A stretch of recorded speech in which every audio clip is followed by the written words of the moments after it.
My name's John Wenatong. I'm the National Indigenous Education Development Officer for the Cape York Institute, working with Noel Pearson here, and I set up a program for the Cape York Institute called the Higher Expectations Secondary Scholarship Program, which looks after 18 communities from remote communities from up in this area. Primary school students who are going from primary to secondary school, gives them a chance to get into the best boarding schools in Queensland. When I first heard about the apology, I'd heard about it quite a bit, as everybody does, working in the areas that we work in with Indigenous people, but I didn't take a lot of notice. And a lot of my colleagues, I work nationally, so I'm on the phone and emailing colleagues from all around Australia pretty well every day, and a lot of my colleagues were the same. Mature age colleagues were thinking another plastic thank you and whether it would do any good or not. And then the strange thing to me was, when it was going on, I was at work, I was working pretty hard, and I'd forgotten that it was even on, and I started getting emails from all around Australia and phone calls from my colleagues and my relations. And one of my relations was Ray Minicon, the pastor from Redfern, who was in the house that day when they gave the apology, and he texted me from there, and I got all these fantastic upbeat messages from people that were very quiet about it before and were feeling the same way I was, that it was a little bit sarcastic about it, I guess. In my own family, we've had a bit of children taken away as well. My mum's sisters were taken up to Warrabinda in the early days. But our family was very, very strong and ended up getting them back, and wouldn't allow it to happen, and they worked with the government and did everything they needed to do, and got those two young girls back to them.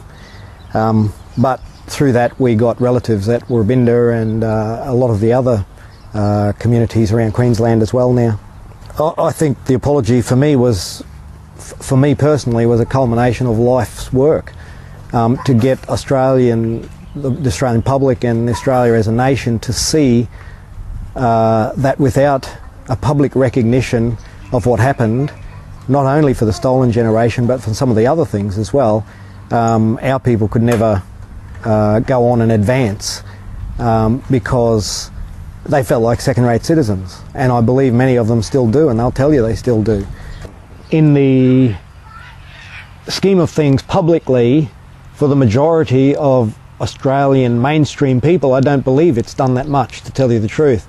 But in the areas of government and in the areas of philanthropy and corporate Australia, it has woken them up. It has woken them up to, hang on a minute, something really bad did happen, and our forefathers were part of that, our country was part of that.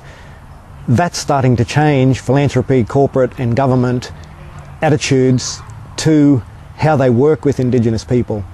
I see that in my work all the time, that people 20 years ago, I'd go with great ideas and people would basically laugh at me and give me 74 forms to fill out, and I'd have to do that every 3 months to get $6,000 for that 3 months. Today, I can go to corporates, I can go to philanthropists. I'm up to $7 million in 4 years from philanthropy, and close to $750,000 of that is private philanthropy, private Australian citizens. Now, when that apology hit, the philanthropy in Australia jumped. The Australian government has now publicly said sorry to us and to the rest of the world for that particular treatment. What I'd like the Australian government to do, and what many of my colleagues and my relations would like the government to do now, is to tell us that they're proud of us, to tell the world and the rest of Australia that they're proud to have us as our first Australians, so that we can start building on pride in identity for our young people again.